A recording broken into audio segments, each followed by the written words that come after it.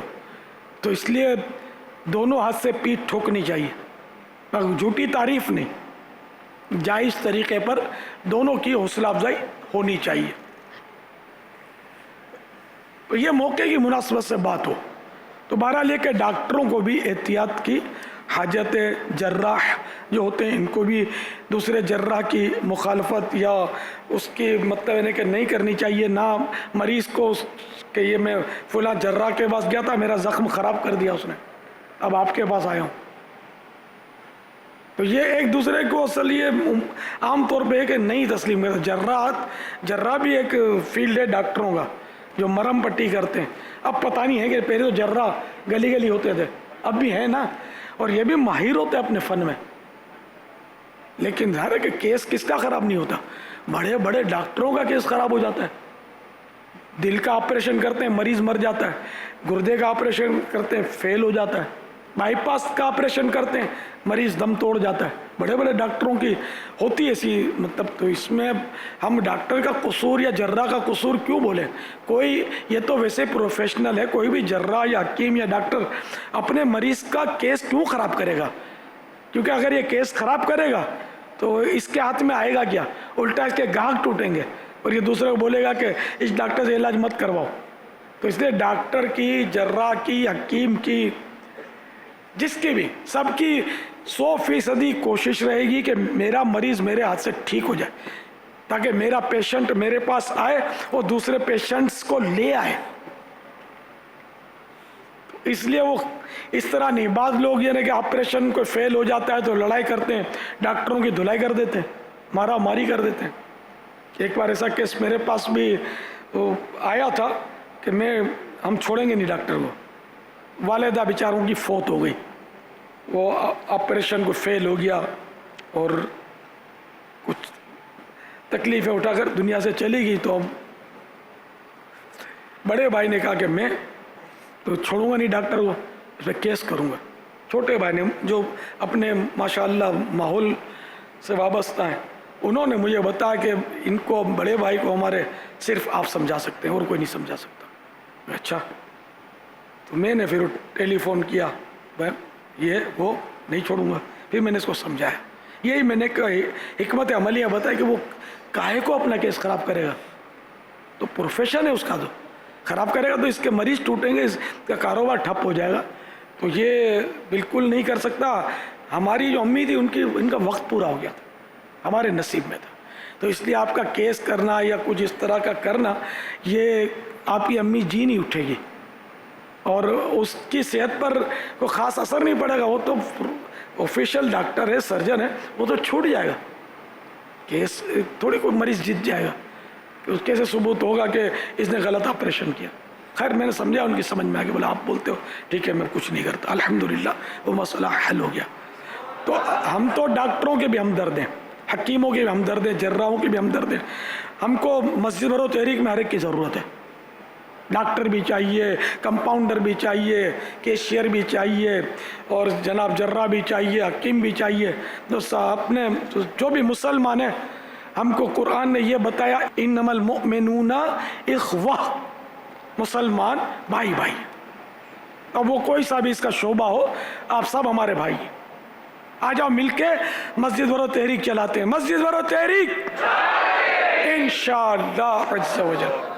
اللہ تعالی اعلم ورسولہ اعلم عز و جل وصلی اللہ تعالی علیہ وآلہ وسلم. صلو علی الحبیب صلی اللہ تعالی علیہ. ڈاکٹر کس طرح مسجد برو تحریک میں آپ کا ساتھی بن سکتا ہے؟ ڈاکٹر تو مجھ سے شاید زیادہ میرا یعنی کہ معاون ہو سکتا ہے. ڈاکٹر اگر مریض کو بولے گا نا کہ آپ نماز پڑھو اور نماز پڑھنے کے بعد دعا بھی مانگو، دوا میں دیتا ہوں، دعا تم کرو، انشاءاللہ ٹھیک تو دعا سے ہی ہونا ہے، کیونکہ شفا اللہ نے دینی ہے، میں نے نہیں دینی، نہ میری دوا نے شفا دینی ہے. تو اس لیے اللہ تعالیٰ سے رجوع کرتے ہیں اور آپ دعا بھی فرمائیں کہ میری دوا میں بھی اللہ تعالیٰ کوئی اثر پیدا کر دے کہ آپ ٹھیک ہو جائیں. اس طرح کا ڈاکٹر کرے گا تو اس کا دنیاوی طور پر بھی وہ گریڈ جو ہے نا اپ ہو جائے گا، بڑھ جائے گا. اس کی کلینک چمک جائے گی، مگر یہ نیت نہیں ہونی چاہیے، نیت اللہ کی رضا ہونی چاہیے، اور یہ ذہن بنا ہوا ہونا چاہیے. اور ہر ڈاکٹر کو جب یہ بتاؤ تو وہ واقعی بولے گا یار ہم بے بس ہیں، اللہ تعالیٰ ہی قادر مطلق ہے. شفا ڈاکٹر نہیں دیتا، شفا شافی الامراض رب قدیر دیتا ہے. کون مسلمان اس کا انکار کرے گا؟ انکار کرے گا تو مسلمان رہے گا کب؟ کہ وہ اللہ شفا نہیں دیتا، ڈاکٹر شفا دیتا ہے، وہ یہ کہے گا تو کافر ہو جائے گا، نکاح بھی ٹوٹ جائے گا، اس کا گیا کام سے. تو کوئی بھی مسلمان ڈاکٹر کہنا کچھ سوچ بھی نہیں سکتا کہ میری دوا کام کرتی ہے، میرا رب جو ہے اس کا حکم کام کرتا ہے، وہ چاہے گا تو ہی شفا ہوگی. ہو وہ شافی، وہ شفا دینے والا ہے.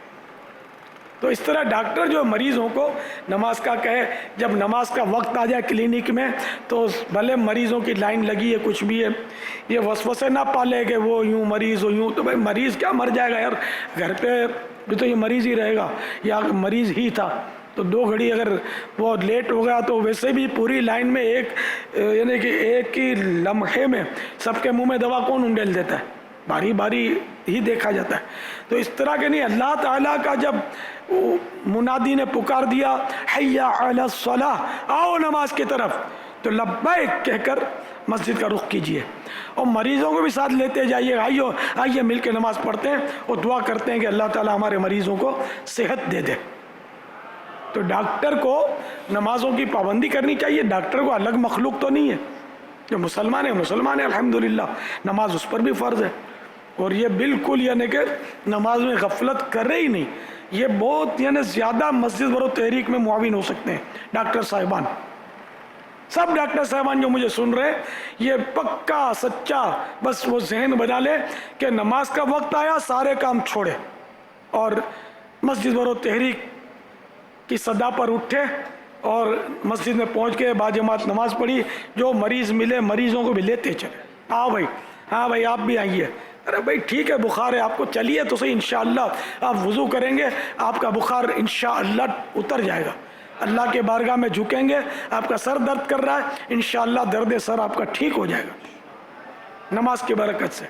آپ یعنی اب نیکی کی دعوت تو دیں، نماز کی دعوت تو دیں. آپ دیکھیے پھر کیا ہوتا ہے. اٹھ باندھ کمر کیا ڈرتا ہے، پھر دیکھ خدا کیا کرتا ہے. کہ ڈاکٹر مریض ہو دونوں مطلب یعنی کہ ٹھنڈی گرم تارے ہیں. اگر مریض نہ ہو تو ڈاکٹر کی کلینک ٹھپ ہے، کلینک پر آئے گا ہی کون جب مریض ہی نہیں ہوگا. اور ڈاکٹر نہیں ہو تو مریض بیچارہ علاج کیسے کرے گا. تو دونوں کا چولی دامن کا ساتھ ہے. بلکہ یہ بھی نہیں کہ فلاں ڈاکٹر سے میں نے علاج کروایا ہے، نام نہ لے، ویسے کہہ دے کہ میں نے چند ڈاکٹروں سے علاج کروایا یا ایک ڈاکٹر سے علاج کروایا، وہ بھی ضرورت پڑے تو، ورنہ بولے ہی نہیں ڈائریکٹ. یا یہ کہہ دے کہ فلاں دوائی، جو سمجھدار ہوتا ہے وہ فلاں دوائی میں نے استعمال کی ہے، وہ لکھ کر لے جائے تاکہ ڈاکٹر وہی دوا نہ لکھ دے. یہ تم کو کس نے بتائی؟ ہو سکتا ہے ڈاکٹر سوال کرے. اب وہ بول دے ایک ڈاکٹر صاحب کے پاس گیا تھا تو اس نے یہ مجھے دوائی دی تھی اور فائدہ نہیں ہوا ہے. اب وہ کون سا ڈاکٹر؟ تو اس میں آپ بول دیں کہ مجھے مطلب میرا جی چاہتا ہے کہ میں نام ڈالوں تاکہ اس کا بیچارے کا بھرم رہے، اور آپ کو نام لوں گا تو فائدہ نہیں ہوگا کچھ. تھوڑا یوں ہے نا، ویسے گھنٹوں بڑبڑ کرتے رہتے ہیں. اور جب کسی کی عزت بچانے کی کوئی صورت پیش آتی ہے تو زبان سل جاتی ہے، ہونٹ سل جاتے ہیں، بولا نہیں جاتا. وہ پھر وہ فائرنگ کر دیتے ہیں.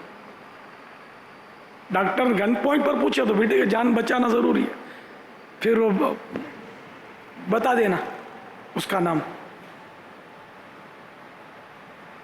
ورنہ پھر نہ بتائیں. میرا مشورہ یہی ہے. امید ہے کہ یہ مشورہ آپ کو پسند آئے گا کہ اس سے انشاءاللہ آپ یعنی کہ گناہوں سے کافی بچیں گے، کسی کا عیب کھولنے سے بچیں گے. ہر مسلمان کی اپنی عزت ہوتی ہے اور ہم سب کی عزتوں کے محافظ بنیں گے. ہماری بھی اللہ تعالیٰ عزت کی حفاظت فرمائے گا.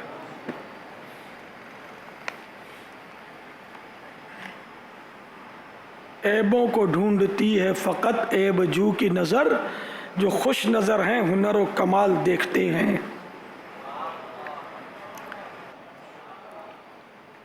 واللہ تعالی اعلم ورسولہ اعلم.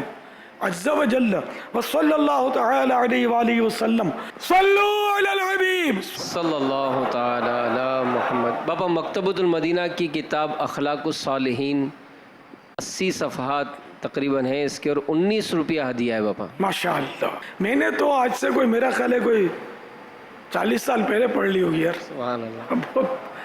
تو میری ہی درخواست پر تو مکتبے نے چھاپی تھی، مجھے بہت پسند آئی تھی کتاب. یہ پڑھنے والے بنے، آپ کو ڈرا نہ دے تو مجھے بولنا، آپ کو خوف خدا سے آپ کو تھرا اٹھیں گے اس کو پڑھیں گے نا. اب یقین نہ آئے تو پیسے واپس، یہ محاورہ ہے، وہ لے لیں. صرف 80 صفحات ہیں تو ایک میرا خیال ہے کوئی گھنٹے بھر میں تو پڑھ بھی لیں گے. جو پڑھنے میں تیز ہوتے ہیں صحیح وہ پڑھ لیں گے 1-8 گھنٹے میں. تو ہے کوئی ہے امید ہے کوئی ذہن بنتا ہے انشاءاللہ. ماشاءاللہ. انشاءاللہ آپ کو بہت سیکھنے کو ملے گا اس میں. یقین مانے کہ بہترین ترین کتابوں میں سے یہ ایک ہے. وہ مختصر اور جامع، اتنی پیاری کتاب ہے جس کی انتہا نہیں، اس کی جتنی تعریف کروں کم ہے. اور ہے بھی اعلیٰ حضرت کے خلیفہ کی. ویسے ہماری عقیدتوں کہ وہ محور ہیں. اور یہ کون تھے؟ اعلیٰ حضرت خلیفہ مولانا ابو یوسف کوٹلوی علیہ رحمۃ اللہ القوی. یہ تھے سلطان الواعظین مولانا ابو النور محمد بشیر قادری رحمۃ اللہ تعالی علیہ کے والد گرامی. ان کا نام سنا ہوگا، مولانا ابو النور محمد بشیر. سچی حکایات جن کی مشہور ہے، بہت مشہور ہے. سچی حکایات، مثنوی کی حکایات، عورتوں کی حکایات، پتہ نہیں کتنی کتابیں انہوں نے تحریر کی ہیں. اور بڑی انہوں نے طویل عمر پائی. مولانا ابو النور محمد بشیر صاحب نے زیارت کی ہے میں نے ان کی. اب وفات پا چکے ہیں، زیادہ عرصہ نہیں ہوا وفات کو ان کی، کافی لمبی عمر پائی انہوں نے رحمت اللہ تعالی علیہ. باپا حجویری کابینہ مرکز الاولیاء. ماشاءاللہ. جی آیا نو.